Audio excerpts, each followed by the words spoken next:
expresión cultural en Colombia puede dársele un posible origen sin perder la memoria de su antigüedad.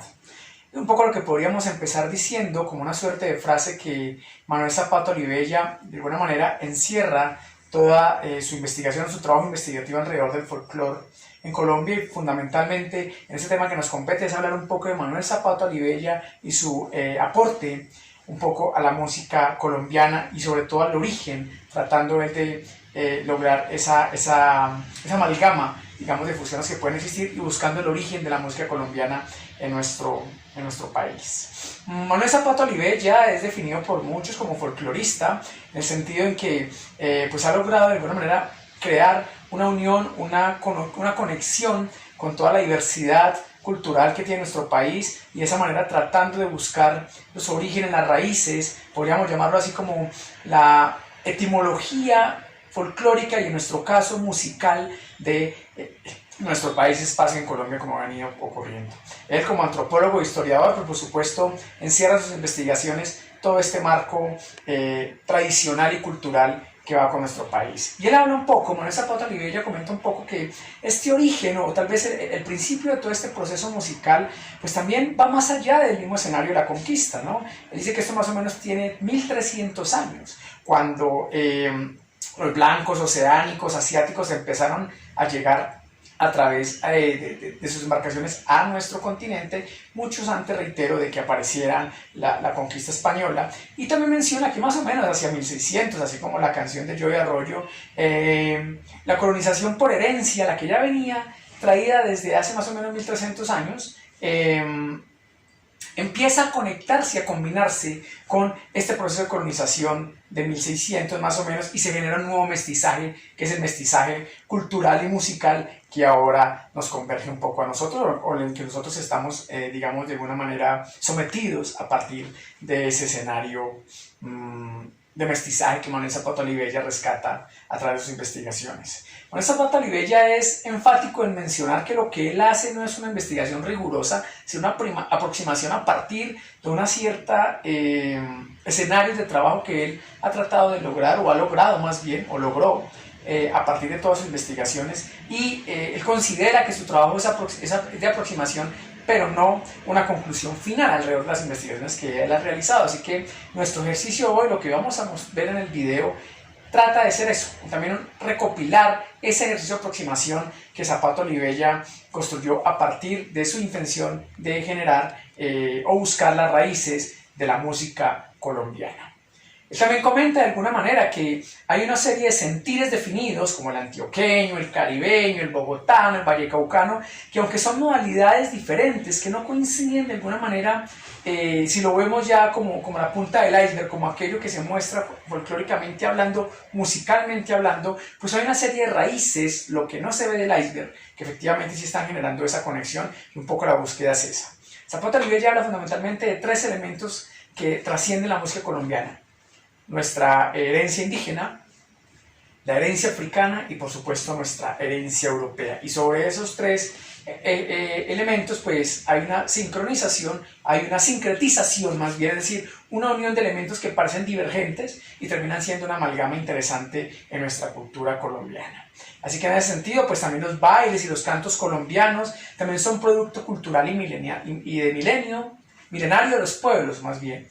Son sentimientos que se despiertan a partir de los instrumentos musicales que nosotros escuchamos mencionar en cada uno de los temas y de interpretaciones musicales que hay en el país. Y ese éxtasis que nosotros sentimos cuando escuchamos nuestra música colombiana, no importa cuál, el éxtasis también puede ser diferente, pues también hace parte que en nuestra sangre corre esa herencia indígena, africana y española, que hace que también tengamos varias sensaciones a partir de la música que escuchemos. El contexto permea la música y la modifica. Es otro elemento importante que Zapata Olivella hace referencia en su investigación.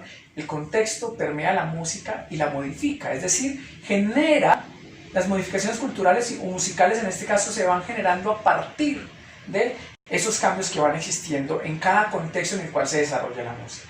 Así que nuestro trabajo un poco con este acercamiento que haremos a través de Manuel Zapata Olivella y lo que encontró en la música colombiana es un trabajo que pretende mostrar cómo nuestra música está atravesada por África, por España y por la herencia indígena con las que hemos estado moviéndonos durante todos estos años, y cada vez escuchamos nuestra música colombiana, estamos realmente escuchando una amalgama de estos elementos. Así que pues invitados para que miremos entonces cómo Manuel Zapata Olivella aportó a la música colombiana a partir de esa búsqueda un poco raizal, etimológica de el folclore colombiano, y sobre todo en la música, pasando por los instrumentos, por los bailes, por las regiones, y en ese sentido, por supuesto, encontrar que esos tres elementos permean cualquier tipo de música, empezando por la música caribeña, pasando por la andina, y por supuesto mirando la Orinoquía y el Pacífico en ese escenario. Así que bienvenidos a este espacio y hablaremos un poco sobre esa investigación hecha por Manuel Zapata Olivella, encontrando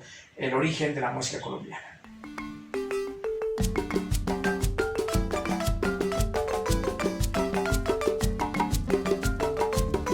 Empezaremos entonces nuestra exploración un poco del trabajo de Manuel Zapata Olivella, buscando los orígenes de la música colombiana, con un elemento muy particular y muy especial dentro de nuestra cultura, y está relacionado con los alabados y los lumbalúes.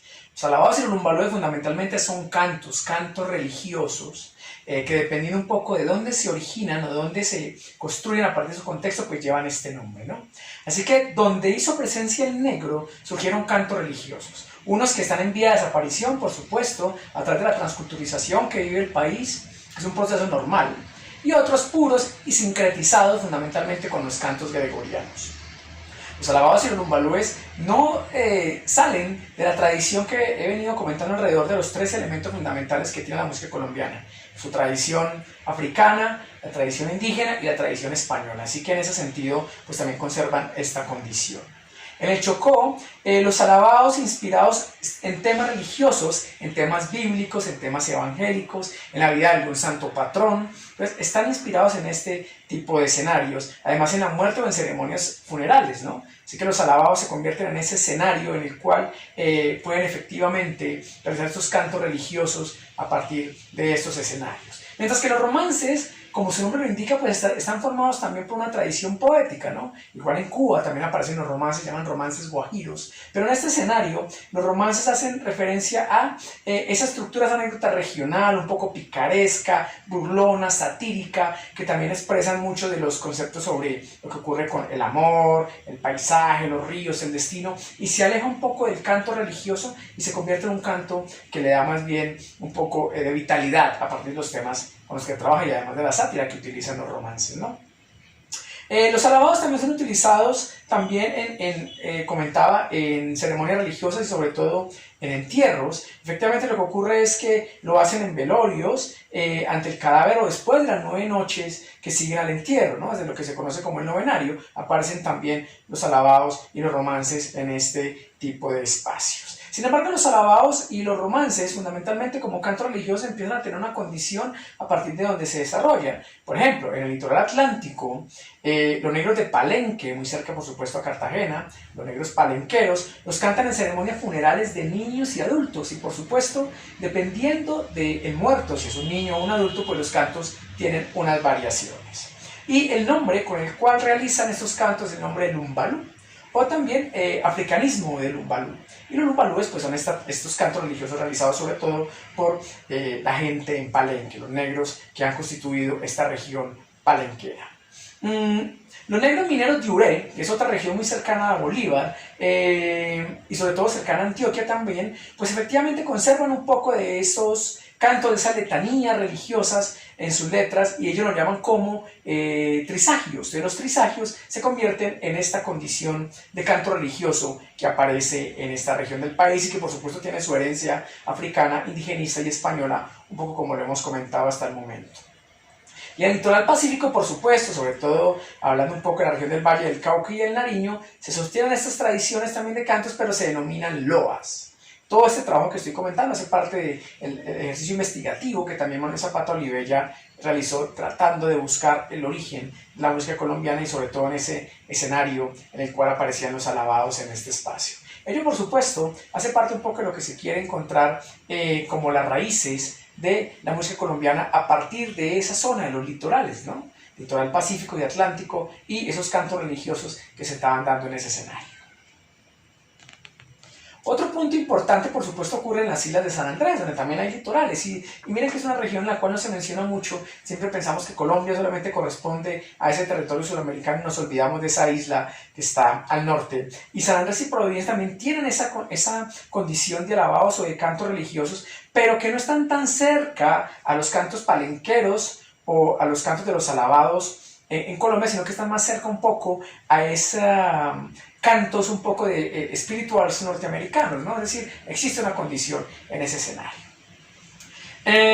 Tras revisar esto, aparece un asunto o un elemento en común, y es que las vicisitudes, digamos, o lo que ocurría con los cantos africanos en Colombia surgen como una suerte de resistencia para sobrevivir a las influencias religiosas extrañas, a pesar, lo que decíamos al principio, de que muchos de estos cantos son conectados o fusionados con los cantos gregorianos, muy por supuesto marcados dentro de la tradición española y la tradición europea fundamentalmente. Y por ejemplo Pedro Claver, conocido también como el apóstol de los negros, luchaba sin tregua contra esa costumbre pagana, de esos lloros o esa expresión de cantos religiosos de los cuales por supuesto la tradición africana o la cultura africana eran muy adictos, y Pedro Claver fue uno de los tal vez exterminadores, por decirlo así, de este tipo de culturas.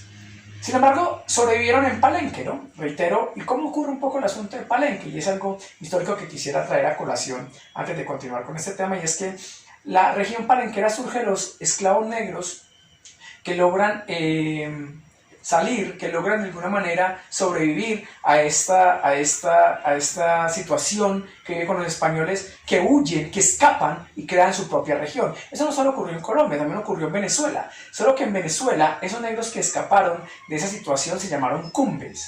Incluso Manuel Zapata Olivella, pues de alguna manera trata de pensar que el nombre de cumbia, que es muy nuestro, pues también tiene ese origen un poco en las regiones que surgen a partir de esta huida de los negros en Venezuela y que tienen ese nombre de cumbes. Luego él considera que tal vez habrá que investigar un poco más sobre el tema, de lo que él también propone, si el nombre de cumbia surge a partir de esa cultura o de esa región cumbe. Entonces, volviendo un poco al tema, pues los palenqueros efectivamente también, digamos, aislados del comercio y del tutelaje religioso católico, pues logran entonces constituir un poco esa condición de los alabados y hacen que resiste y que sobreviva todavía en nuestro país, ¿no?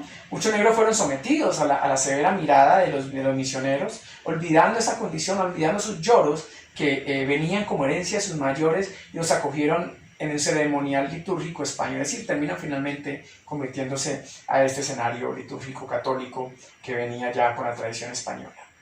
En Chocó el asunto es diferente.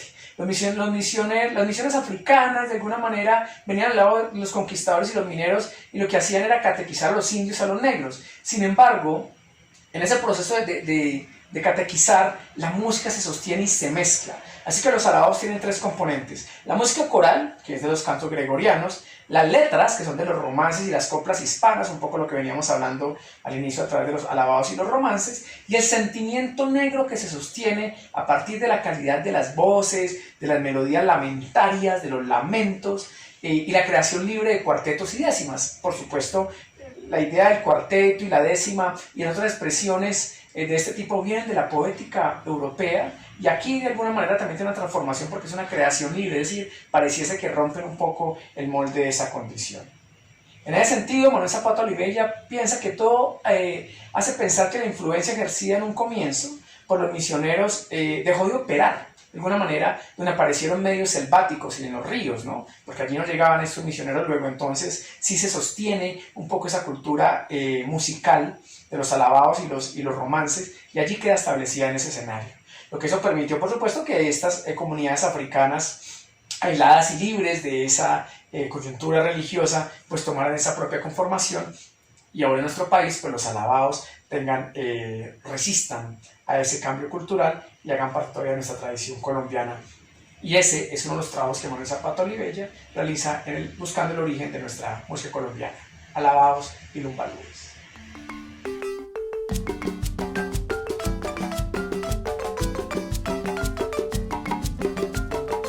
Continuamos entonces con esta búsqueda que Manuel Zapata Olivella hizo acerca del origen de la música colombiana, y ya hablamos de los alabados y los lumbalúes, y ahora nos vamos un poco más hacia el centro y empezaremos a hablar del folclore andino. Es interesante cómo los tres elementos de los que hemos conversado, la herencia africana, española e indígena, también se hace presente en el folclore andino, ¿no? Haciendo énfasis en esos escenarios, sobre todo el bambuco y la guabina, que representan el folclore de los Andes colombianos. Y el bambuco y la guabina tienen también tres componentes importantes. La influencia española, desde la guitarra, el tiple, los instrumentos que hacen parte de este escenario, la danza del bambuco o la forma en que se baila el bambuco y la guabina se asemejan mucho a los bailes peninsulares y por supuesto hay una relación, un parentesco muy establecido también con los bailes hispanoamericanos, ¿no? Con el folclore mestizo de toda Hispanoamérica. Otro componente de esos elementos es la melodía y finalmente la copla inspirada. La copla inspirada hace referencia también a esa entonación hispana de la copla picaresca. Así que España en ese escenario, Europa en general, tiene una base fundamental en el desarrollo de estos dos ritmos musicales. Sin embargo, también aparece una influencia indígena y negra con menor escala, ¿no? El indio se asoma en la melodía para expresar la queja, el dolor de la conquista, lo que ha vivido a partir de ese escenario de la conquista española. Por supuesto, esos espacios también se reflejan en este tipo de músicas y la voz del cantante de ese llanto indígena pues desplaza a las flautas que antes eran elementos fundamentales en este tipo de ritmos, aunque en algunas regiones del país como Boyacá, Cundinamarca y Tolima pues siguen existiendo un poco las flautas haciendo parte de las melodías de los bambucos y las guabinas. Hablando del bambuco, el nombre de bambuco precisamente reclama la mención del negro. En el litoral pacífico, el currulao recibe el nombre de bambuco, bambuco del Pacífico. Y nada tan eminentemente africano, efectivamente, como él, pues esa expresión viva de instrumentos que existen allí hacen parte de esa condición esclavista y, por supuesto, dieron ese nombre, el currulao, o ese nombre, el bambuco, que se conoce también como currulao. Sin embargo, hay una transición del currulao al bambuco andino. Esa transición ocurre en la medida en que el mestizaje español predominaba sobre el negro. Eso hizo que efectivamente el bambuco fuera perdiendo algunos de los elementos primitivos de su fisionomía primitiva y se empezó a olvidar de un elemento fundamental, un instrumento especial, la marimba. Y la marimba perdió fuerza en Antioquia, Caldas y Cundinamarca fundamentalmente, y sobre ese escenario pues entonces empezó a permearse sobre toda la región andina y la marimba dejó de sonar en ese escenario. Ello, por supuesto, de alguna manera lo que hace es pensarse que Manuel Zapata Olivella lo manifiesta así, empiezan a crearse los otros instrumentos quitándole fuerza a la marimba, fundamentalmente como lo hemos ido mencionando. Eso recuerda la vieja ruta de los esclavos y los conquistadores que lo transmontaron a los Andes y efectivamente tanto la guitarra como el tiple desplazan esta herencia negra, pero que se sostiene todavía con algunos elementos de canto que aparecen en estas regiones. La guabina, siendo de alguna manera casi que un pariente muy cercano al bambuco, se manifiesta más en la superposición del indio sobre el negro. Entonces el bambuco es el español sobre el negro y la guabina el indio sobre el negro. Se piensa, Manuel Zapata Olivella se piensa, que ello ocurre donde esa presencia indígena fue mucho más rebelde, más resistente. El Tolima parece ser entonces la región de esta integración gracias a la supervivencia de la raza nativa de su orgullosa actitud frente al conquistador, es decir, es allí donde efectivamente se sostiene más la guabina, de alguna manera la guabina tolimense. Por supuesto hay otro tipo de manifestaciones como la guabina santanderiana, pero Manuel Zapata Olivella plantea un poco que es en el Tolima donde se genera ese tipo de elementos y de conexiones en ese escenario. Así pues que Zapata Olivella manifiesta que el folclore señala con más exactitud la historia de los pueblos. Y ocurre entonces en este escenario del bambuco y la guabina como el tiple tolimense interpretado en la guabina tiene una condición muy diferente al tocarse para manifestar un dolor, para manifestar una queja, para evidenciar un poco el desamor que puede existir por una mujer fundamentalmente en este escenario que se plantea, mientras que el tiple en Cundinamarca tiene otra connotación. Inclusive la forma de tocarse está más cercano a hacer algunos pedidos a la Virgen, por ejemplo, fundamentalmente a la Virgen de Chiquinquirá en ese escenario. Y el galerón llanero, que también hace parte un poco de esos instrumentos musicales, pues tiene un paso diferente, lo denomina Manuel Zapata Olivella como un paso trotón, que le marca otro tipo de elemento folclórico y de ritmo especial a estos elementos que han pasado allí. En ninguna música colombiana, dice Manuel Zapata Olivella, se revela claramente la mano modeladora del conquistador, la mano que el conquistador plasma sobre esta música que en este escenario andino, con su tiple, con su copla, con su baile y por supuesto con las fuerzas las fuerzas musicales que se generan allí en su escritura, pues aparece la mano del conquistador aplastante sobre esos ritmos iniciales, como estaban, digamos, un poco el marco de lo indígena y el marco de lo negro en este escenario. Dice Manuel Zapata Olivella también que mucho de esta música o esta expresión cultural planteada en la zona andina permaneció desconocida por muchos años hasta que la radio, de alguna manera, empezó a brindar la oportunidad de que estas manifestaciones culturales diferentes al bambuco y la guabina también surgieran y se dieran a conocer en otras regiones, que salieran de sus regiones iniciales y empezaran a darse a conocer. Lo que con ello, por supuesto, contrae a que el bambuco, conocido como la música colombiana por excelencia, pues empezara de alguna manera a darle paso a otro tipo de expresiones musicales que también reclamaban, sin ser, digamos, contradictorias con el bambuco, su espacio en esta tradición colombiana en la música, sobre todo la música andina. Es así pues como Manuel Zapata Olivella empieza a crear esa condición de descubrimiento histórico de la música andina y de los orígenes en ese escenario, una vez más siguiendo la ruta en encontrar los orígenes de la música colombiana.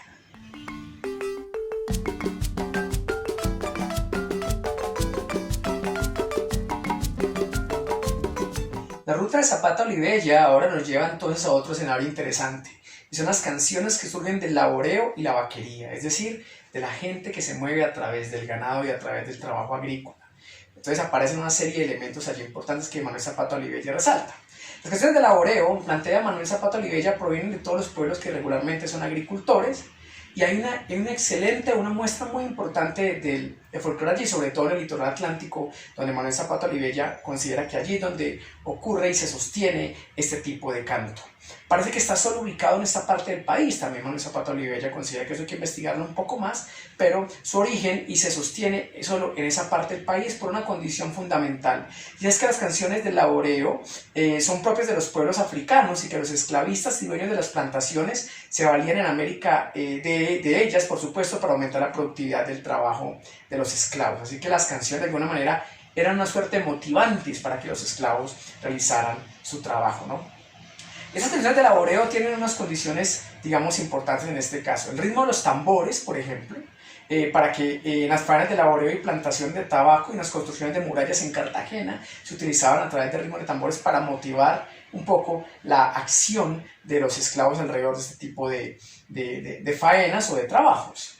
Los cantos que aparecían en medio de esas faenas agrícolas también, o de cargue y descargue de barcos, es usado también a lo largo del Magdalena, en los puertos del Atlántico y en las regiones campesinas. Entonces, además de los ritmos de tambores, aparecen los cantos en ese escenario de faenas, en ese espacio. Y los agricultores también, de alguna manera, acompañan cada golpe del machete o del hacha con un peculiar pujido o con un grito. Ese pujido o ese grito pues, es una forma degenerativa de las canciones de laboreo usadas en otros tiempos. Así que Manuel Zapata Olivella establece estos elementos como fundamentales alrededor de la canción o de los cantos del laboreo. Es decir, de estos agricultores cantaban a medida que realizaban sus tareas en el campo fundamentalmente. Y aparecen con ellos entonces una denominación importante que no solamente está en Colombia, sino que aparece en otras regiones del Caribe, latinoamericano, incluso del sur de Latinoamérica, y tiene que ver con lo que se denominan las záfaras. Es decir, aquellas canciones definidas bajo ese escenario, que también en Cuba se utilizan muchísimo las zafras como esos cantos que ocurren a partir del trabajo diario de los campesinos, y fundamentalmente las zafras en Colombia aparecen en las sabanas de Bolívar, en otras regiones de ese departamento y mucho también en el departamento de Córdoba.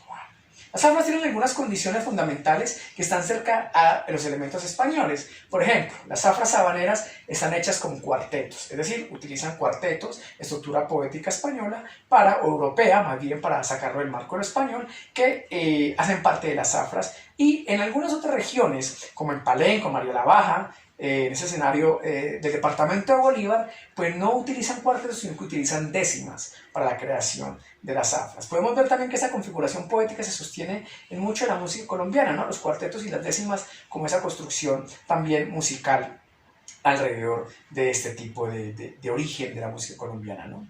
Hay lugares donde inclusive se utilizan los dos, tanto cuartetos como décimas en la construcción de las zafras. Los campesinos las cantan ahuyentándose en el trabajo del desmonte y la recolección. Es decir, son esos cantos que aparecen efectivamente también como apoyo, por supuesto, en este espacio de desarrollo de las tareas agrícolas, y esos cantos se sostienen como elementos que acompañan todo ese vaivén de los machetes, inclusive de las hachas y los diferentes instrumentos que utilizaban los campesinos para realizar este tipo de tareas.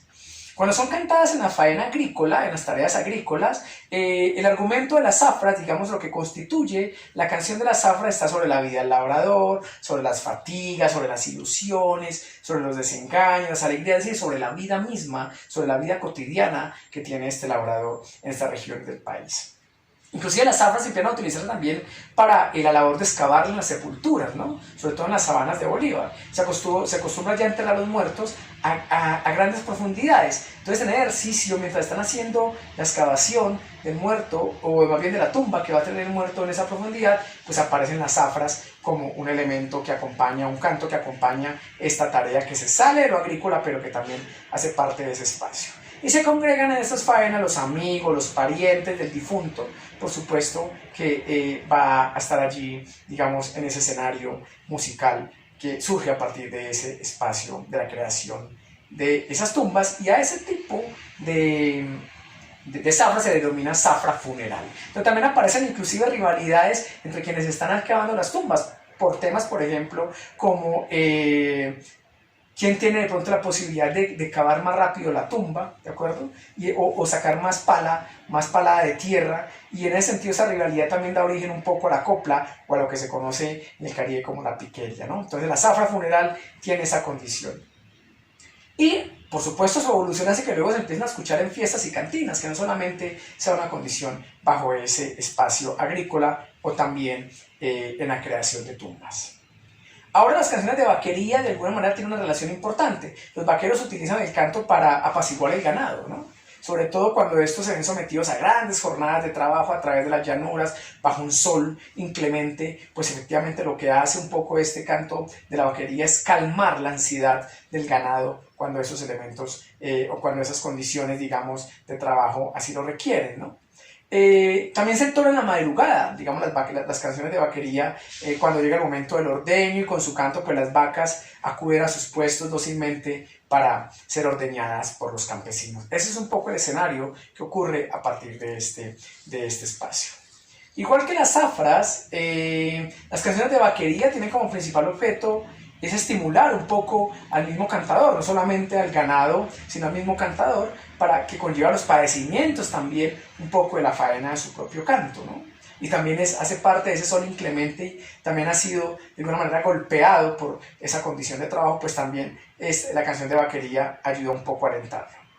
Estas canciones de vaquería pues se acostumbran regularmente en regiones ganaderas, el Valle del Sinú, los Llanos Orientales, el Huila, Magdalena y otras regiones del país aparecen este tipo de cantos. Así pues que la herencia española se mueve en toda la extensión que recorre el ganado. Por donde va el ganado, la herencia española va detrás a partir de las zafras, representadas en los cantos de vaquerías, en la construcción poética de cuartetos y décimas en estos espacios, y es otra forma de representación de música colombiana que Manuel Zapata Olivella también empezó a descubrir a partir de ese trabajo investigativo que estaba haciendo.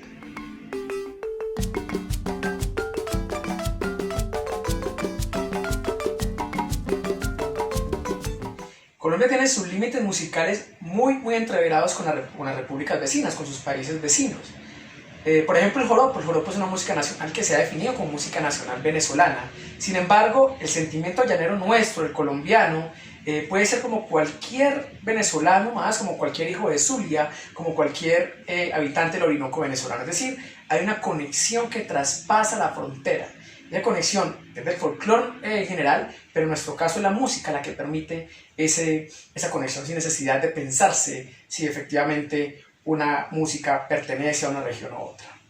Eso ocurre entonces también con el tema que ahora nos compete un poco, con la búsqueda que hizo Manuel Zapata Olivella en ese escenario, y es con la música conocida como el tamborito y la mejorana. Parecen ser dos hermanos gemelos, el tamborito y la mejorana en este escenario, tiene una fuerza importante en Panamá. Sin embargo, su herencia, sus abuelos, surgen en el litoral del Pacífico, en el norte del litoral Pacífico en este caso en particular.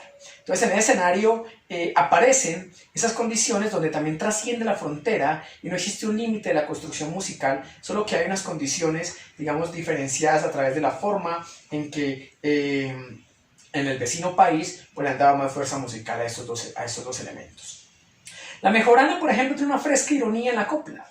Es picante y es burlona, es interpretada a través de instrumentos de cuerda, pero cuando se escucha la mejorana uno puede también sentir la herencia africana en esos elementos. Por supuesto, esos tipos de música pues también están bajo el marco de lo indígena, español y de lo africano, pero fundamentalmente cuando se escucha el instrumento de cuerda, que es digamos el aporte español en este espacio, se siente también ese instrumento de cuerda, se siente un poco el sonar del tambor entre líneas cada vez que se interpreta una mejorana.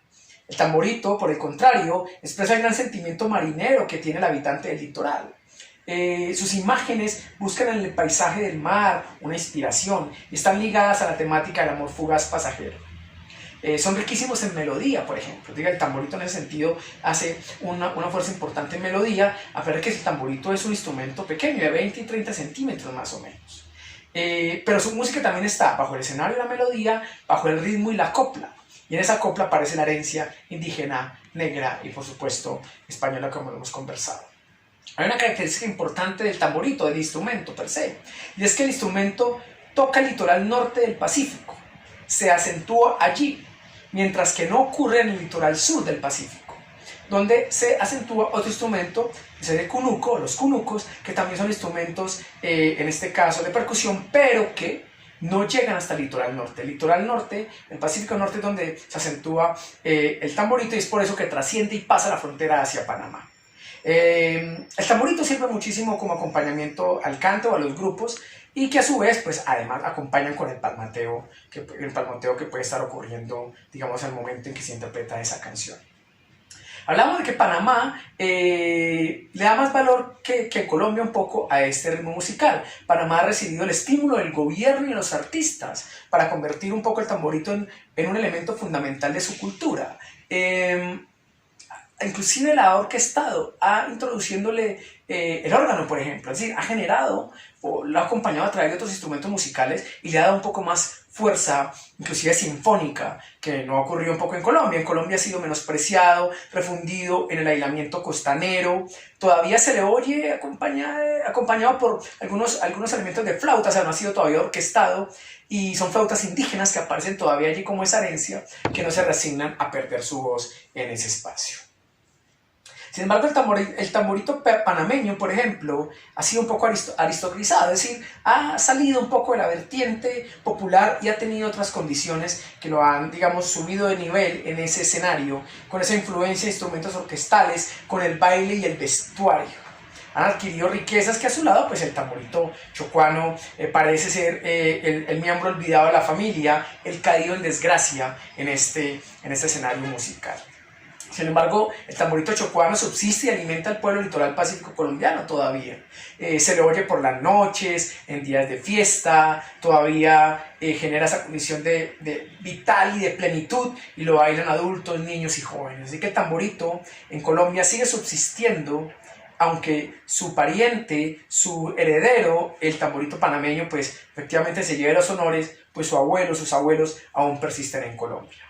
Manuel Zapata Olivella considera que el tamborito se pierde entre las nuevas influencias, digamos, en suplirlo por música foránea, inclusive por otros aires nacionales. Manuel Zapata Olivella considera que el tamborito finalmente va a desaparecer del país porque no tiene primero la fuerza o la representación importante que debe tener, no es importante para la cultura colombiana y no se le da, digamos, el valor y la posición que debería tener dentro de la música colombiana.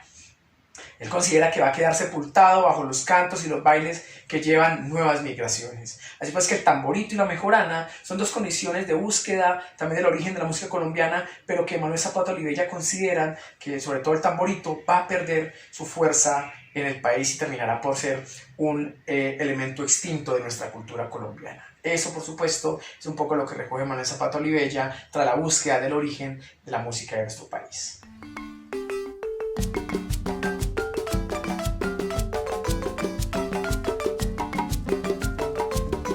Continuamos entonces con la ruta que estableció Manuel Zapata Olivella buscando el origen de la música colombiana, y ahora nos vamos para la música de los valles. Entendido los valles como los que ocurren en el litoral Pacífico y Atlántico, como también los llanos orientales, y no solamente los llanos orientales, hablemos de los llanos en general. La música que aparece allí tiene maneras propias de cantar y bailar. Su permanencia en la orilla de los ríos configura el estilo de música, entona una copla diferente y alienta, por supuesto, todo ese andamiaje musical a través de los instrumentos. Así que aparece una suerte de diferencias entre el folclore musical, por supuesto con los tres elementos incluidos de herencia indígena, negra y española, en los valles del Magdalena, en el Cauca, el Tolima y el Huila, y por supuesto hay una diferencia con la que se canta a través de las cordilleras, o atravesando las cordilleras más bien, y hablando un poco de lo que ocurre más allá de las selvas de los llanos orientales. Entonces, por ejemplo, el paseo y el merengue que ocurre en Magdalena, el torbellino y el bunde del Tolima tienen unas condiciones un poco similares. El ritmo alegre, saltarino, una música de zapateo y la habilidad del varón, establecido un poco así también pensando en el trabajo que hace el varón, que encuentra la forma de afirmar la destreza domando el toro de alguna manera. O sea que existe todavía una condición de vaquería allí en ese tipo de cantos, ¿no? Y el cabestreo de las bestias y de la conquista de horizontes abiertos. Es decir, el llano da esa posibilidad amplia, como no encuentra montaña, de poderse desplegar sin ningún límite. Luego, por supuesto, esta condición también empieza a aparecer en estos ritmos musicales, fundamentalmente paseo, el merengue en el Magdalena y el torbellino y el bunde tolimense en este escenario. Sin embargo, las condiciones del llanero son diferentes. Hay un medio inhóspito, un medio más agresivo, un medio ardiente. Luego, la música llanera también tiene esa condición. Es una música con mucha más dureza. Hay una copla combativa, por ejemplo, el contrapunteo llanero tiene esa condición mucho más combativa, mucho más fuerte que la piquería costeña o inclusive la copla antioqueña, tiene una condición mucho más fuerte en ese escenario. Es audaz y vigorosa, los pasos habilidosos de sus danzas, el zapateo corrido y complicado, todo ello formas expresiones de un espíritu hecho de la conquista y la naturaleza rebelde y tosca. Ahora bien, mirando un poco la herencia racial que tiene ese tipo de música, pues el negro también atraviesa los ríos, de alguna manera, y ese atravesar los ríos pues lo va llevando a estas zonas del país. Y se dio la oportunidad para que cuando el negro se bajara de la embarcación y también recorriera esta región a caballo, pues efectivamente empezara un poco a dejar su acento en todo este tipo de ritmos musicales. Así pues que el torbellino, el bunde, el galerón llanero y el joropo tienen muchos timbres de mulatería, es decir, hay una herencia del negro puesta allí.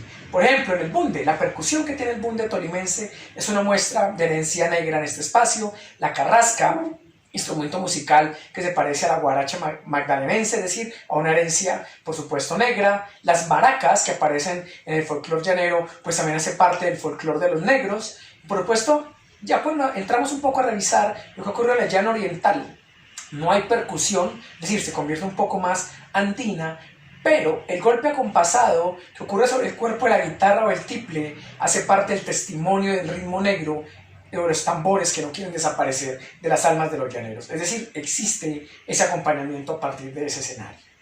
Entonces, una vez más podemos darnos cuenta que en la música de los valles todavía aparecen las tres condiciones de herencia española, indígena y negra que traspasa, que también se mueve a través de los ríos.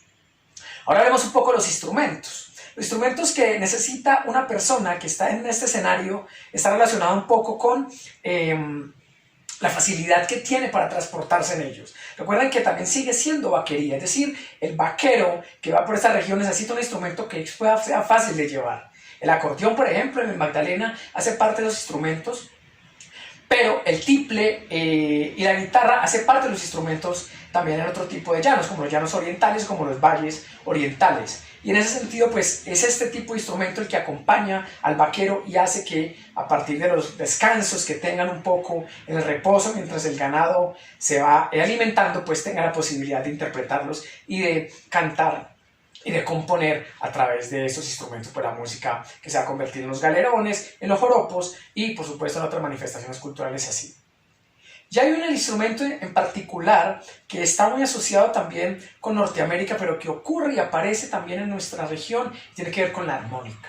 Es decir, la armónica es un instrumento de mano, fácil de llevar, muy sencillo, y eso hace, por supuesto, que se supla o que supla mejor a la guitarra, ¿no?, o al tiple, que tiene una condición mucho más, o es más difícil de llevar que este tipo de instrumentos. Inclusive en algunas zonas del Caribe, cuando no hay acordeón, se reemplaza con armónica, y la armónica también se acopla muy bien a este tipo de ritmos. Así pues que esa es, digamos, la condición en la cual se desarrolla un poco la música del valle y que Manuel Zapata Olivella empieza a plantear a partir de ese trajinar y de buscar el origen indígena, español y sobre todo negro en nuestra música colombiana.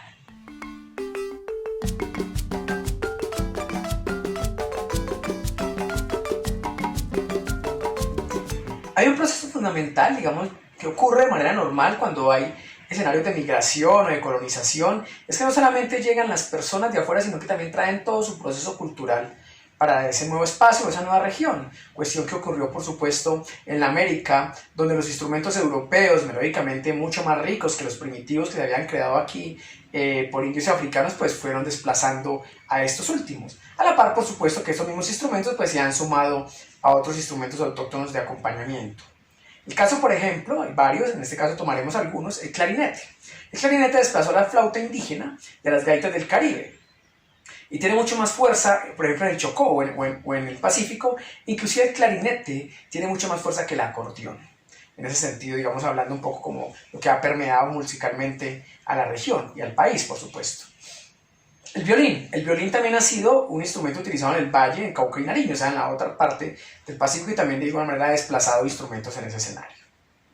El clarinete, por ejemplo, se utiliza mucho en Córdoba, Bolívar y Atlántico, donde ese instrumento imita el ritmo cadencioso de las gaitas y ha logrado extirpar el uso de esos instrumentos en estas regiones, en otras todavía se sostiene. Cuestión, por supuesto, que ocurre con el acordeón en Magdalena, que es la siguiente ruta a la que nos lleva Manuel Zapata Olivella en la búsqueda del origen de la música colombiana. Entonces, el acordeón en Magdalena parecía ser que por la cercanía de Aruba y Curazao, por allí entra el acordeón al país, permitiera obtener más fácilmente el acordeón, de tal forma que entra más fácil por el Magdalena y no por otras regiones como el Chocó o la región andina, donde el acordeón no tuvo influencia. Pero tuvo una característica importante el acordeón: se acomodó al ritmo de los otros elementos que hacían parte de esta construcción musical, al ritmo de la caja de percusión, que tiene una ascendencia guajira, y al ritmo de la guacharaca. Entonces, a partir de esa fusión que tuvo el acordeón y que se acopló muy bien a esos instrumentos musicalmente hablando, pues efectivamente empezó a aparecer otra construcción musical, y efectivamente un nuevo estilo de compás y de melodía que empezó a suplantar lo que se venía trabajando en ese escenario. Y ahí es donde surge un nuevo lenguaje, que es el lenguaje del son o el paseo vallenato en este espacio. Y por supuesto, eso no significa, ojo con el nombre, que esté solamente circunscrito a la provincia de Valledupar. Simplemente es una condición de nombre que aparece allí. En ese sentido, y una vez más conversando acerca de los temas que están relacionados con el transporte de los instrumentos, que lo hablamos con la vaquería, pues el acordeón, y también, digamos, traigo con más fuerza ese punto acá, pues está relacionado también con la facilidad de transporte de este instrumento. Así que por ello también aparecen los juglares, que son aquellas personas que en burro van llevando su acordeón y efectivamente se asientan en fiestas para alegrar las fiestas, para alegrar, digamos, casas o algunos espacios en los cuales se movían a través del burro y su facilidad para llevar el acordeón. Bueno, Zapata Olivella plantea una pregunta de, bueno, ¿cuándo y cómo se inició esta invasión del acordeón en Magdalena? O sea, ¿qué ocurre para que efectivamente el acordeón llegue a esta región del país? También Zapata Olivella manifiesta que no se han hecho investigaciones serias, digamos, rigurosas en ese escenario, pero todo hace presumir que penetró por la Guajira. a través de los contrabandistas que surgían en las regiones de Aruba y Curazao. ¿Y ello por qué? Porque lo plantea también un poco pensando que las raíces populares del acordeón surgen en los Países Bajos. Y nada extraño pues tiene que esta hipótesis tenga fuerzas, o que sea verosímil, ya que pues Aruba y Curazao tienen una ascendencia importante de esta región de los Países Bajos en Europa. Incluso los ancianos de la región del Caribe afirman tener memoria, de recordar un poco que los primeros acordeones traídos por inmigrantes europeos entraron por Riohacha y por otra parte de La Guajira. Otros manifestaban que habían sido involucrados o traídos por inmigrantes franceses, pero digamos que esta hipótesis de que entran por La Guajira a través de Aruba y Curazao tiene mucha fuerza incluso por ese argumento que dan los ancianos, ¿no? Inclusive ellos dicen que el acordeón solo estaba utilizado para tocar vals, polcas, mazurcas, pasillos, y que mucho tiempo después fueron los acordeoneros criollos los que comenzaron a ejecutar con ese instrumento los ritmos que estaban ejecutando en ese momento las flautas indígenas. Es decir, el acordeón de alguna manera desplaza a la flauta indígena, como lo hizo el clarinete, como lo hace el violín en el sur del Pacífico, y es el acordeón el que se acomoda y se acopla a estos nuevos instrumentos, la caja y la guacharaca. La caja de doble percusión, que tiene una raíz completamente guajira, donde su ritmo y su diseño guarda mucha similitud con la de los tambores de origen africano que con los tambores de origen indígena, y la guacharaca, un instrumento conocido en África y en América, y que produce un sonido característico al instrumento similar a las maracas, ¿no? Produce un sonido muy similar a lo que generan las maracas, siendo la maraca, por supuesto, un instrumento de origen negro. Con el canto del acordeonero, casi siempre en cuartetos individuales, herencia del romancero español, como lo hemos visto durante el trayecto que hace Manuel Zapata Olivella buscando el origen de la música colombiana, tras elementos de mestizaje de la música vallenata, la raíz criolla, la copla española y el extraño acento europeo del acordeón, que gracias a la música del Magdalena se ha incorporado definitivamente a nuestro folclore. Es decir, en el acordeón del Magdalena y en la música vallenata en general se pueden encontrar también los tres elementos que hemos hablado de origen de la música colombiana: la herencia española, la herencia indígena y la herencia negra.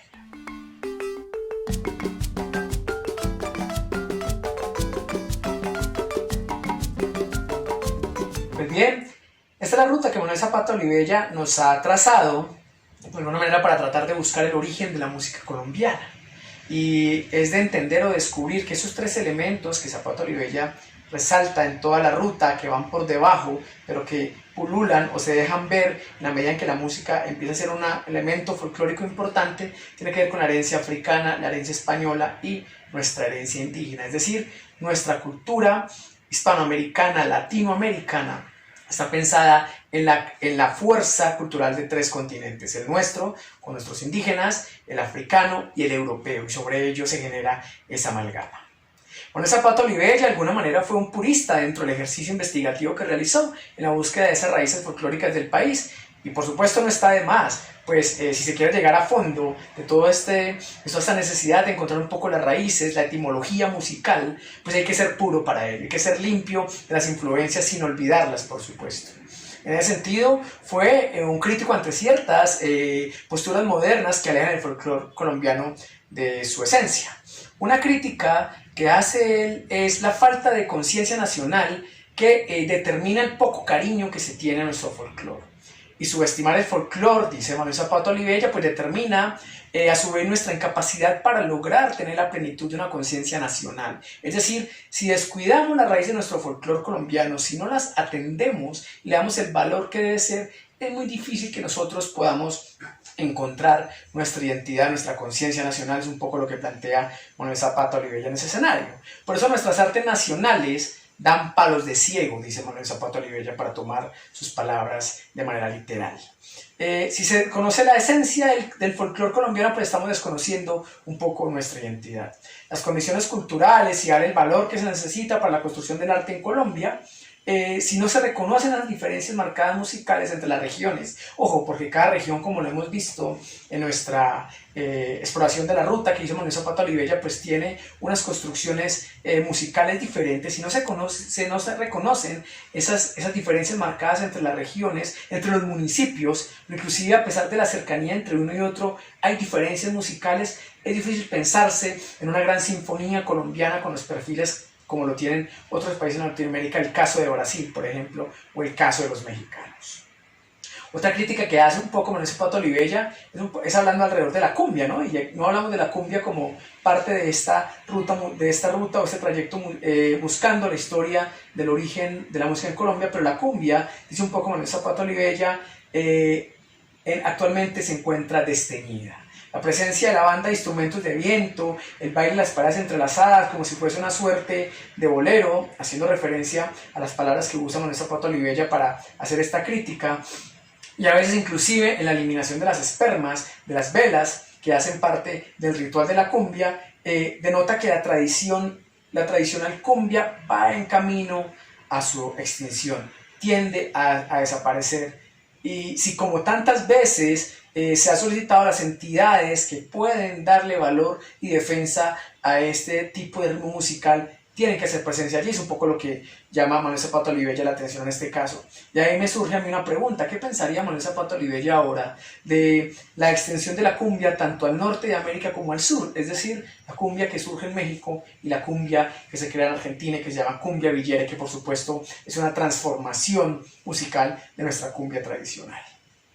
Manuel Zapata Olivella, en su búsqueda de las raíces de la música colombiana, se encuentra con la riqueza y diversidad de ritmos, de instrumentos, de formas vocales, de expresiones corporales, que son una combinación de eso que hemos hablado: indígena, africano y europeo. Somos tres continentes, tres formas de entender el mundo que también estaban mezcladas desde antes. Se combinan aquí, pero estaban mezcladas desde antes. España, mucho antes de la conquista, pues ya venía, por supuesto, haciendo mezclas con África a través de Etiopía, a través de Egipto. Entonces ya existían unas mezclas allí. Manuel Zapata Olivella, ya digamos, para darle cierre un poco a toda esta exploración de el origen de la música colombiana, no solo aporta conocimiento folclórico al país, sino que también lo hace, a lo mejor siendo consciente o no en su momento de ello, al resto del continente. Pues efectivamente esa tradición española, indígena y negra, pues atraviesa todo el continente americano, cada uno con una influencia diferente, es decir, con un contexto dependiendo de la región, y ese contexto regional es el que hace que la música tenga esa transformación. En síntesis, las diferentes concepciones musicales son flores que crecen en el campo dependiendo del agua y de la tierra con las que se alimentan.